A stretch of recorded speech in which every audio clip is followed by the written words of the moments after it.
I'm not playing the victim card. I'm just saying that words like trigger, safe space, cancel culture, they seem to apply to everybody but the Jew. And we've seen that now among athletes. We saw that among celebrities. We're still working on our website. By the way, the people watching who said they'd help with the website, let's get working on the website. We're still working on that celebrate or rate the celebrity or whatever we're going to call that website about whether they're pro-Israel, anti-Israel, and support our friends and protest our enemies. But Harvard University, this bastion and beacon of intellectualism, what happened to triggers and safe space and cancel culture? First of all, I mean, you get your money back. If you're learning diplomacy from one of the greatest failures of diplomacy in all of history, right? He has no success, no triumph on his record. That is the teacher, the ambassador, the professor of diplomacy, but much more than a failure of diplomacy. What happened to safe space? You remember a few years ago, Ahmadinejad, when he was the president of when he spoke at Columbia, right? This is university life. I mean, listen. You're saying, again, I don't want to get into college campuses, but the openness and the liberalism that is pervasive on college campuses is a double-edged sword, right? In other words, people are sending their kids there. They understand that there's a benefit to that, and they want their children to be worldly. But you're going to face these issues. And by the way, that puts the burden on us as community educators and on our high schools, because by the time our kids go to college, they're not equipped to deal with these types of things and to respond and to feel confident and comfortable speaking out. That for our kids going to college campus is probably the number one thing we can equip them with. So, Rabbi Moskowitz, are you making a comment, season 1, episode 21? Are you saying it right here on Behind the Bima? Are you opposed to Orthodox kids going to secular college campus? That is not what I said, but I appreciate you trying to drum up some controversy. I simply said that there are situations, there are risks involved, and as a parent making an educated decision, you have to understand those risks and educate your child properly for those risks. And don't be surprised when Seb Arakat is invited as a visiting professor. Right? You're buying into a mindset. You're buying into a system. My daughter's applying right now for different colleges. First of all, I think the biggest problem right now is that everything you've mentioned is getting worse.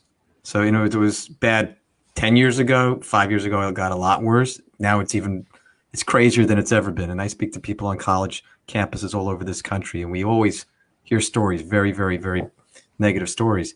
But my daughter right now, she's looking at, thank gosh, she's doing really well in school, and she's looking at different colleges. And she says, well, what about this one? I said, okay, let's go on the internet. Let's just look at stories of what's happened there. You see a ton of stories. What about this one? This one's in New York. This is a great New York school. Problems there. What about this one? What about that one? Everyone found one that was pretty good. Hopefully she'll end up in Israel, but the other kids.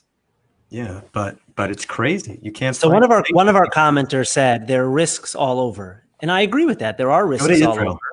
But as a parent, your job is to educate and prepare your child for those risks. It's to help them understand those risks. It's to give them the confidence and the tools to withstand those risks. And if what you're saying is correct, in that there are legitimate risks when it comes to being a Jew on college campus and the anti-Israel bias, then we need to do as good of a job as we can to prepare the kids for that experience. Well, I think you could summarize it like this, and I agree with you, and kudos to you for not jumping into that controversy. It is complicated, it's nuanced, but I would say this. What you're pointing out is that secular college campuses today are increasingly hostile environments to Torah-observant Zionist Jews. And they're hostile environments. They're hostile environments in the classroom, professors. They're hostile environments on those walkway, causeway, whatever they call those things, where they're... Breezeway, something way. I knew it was a way. Driveway, highway, breezeway, causeway. You ever wonder that they always ask why you park in a driveway and drive in a parkway? What do you do in the causeway? Oh, you advocate for your cause. Okay, there you go. So anyway, but breezeway. Secular college campus. Oh, breezeway. I blew it again. What happens in the breezeway? Nice to get a nice breeze outside. That's where you get a nice breeze, a sea breeze. Anyway, but what happens? College campuses are increasingly hostile environments. So like you said, you're making an active choice to put a young person in formative years in a hostile environment. So if you're going to drop somebody in enemy territory or a hostile environment, they've got to be armed. They've got to have the tools, the weapons in order to defend themselves against the hostility that they're likely going to find. And listen, again, I can't speak for every community. I think our community does did we lose Rabbi Goldberg? Okay, welcome to Behind the Bima. I think we do a good job. It is 2 hours, right? It's much more than 2 hours. No, I think our community does a pretty good job of it. I think I just killed that by accident. What just happened? Is it still going? You disappeared. Talking about your drasha. Don't worry about it. I think I left it by accident. No, I was saying I think we're still getting used to the new system. I do notice a huge drop off in our viewership while we're having this conversation. Oh, they're coming back.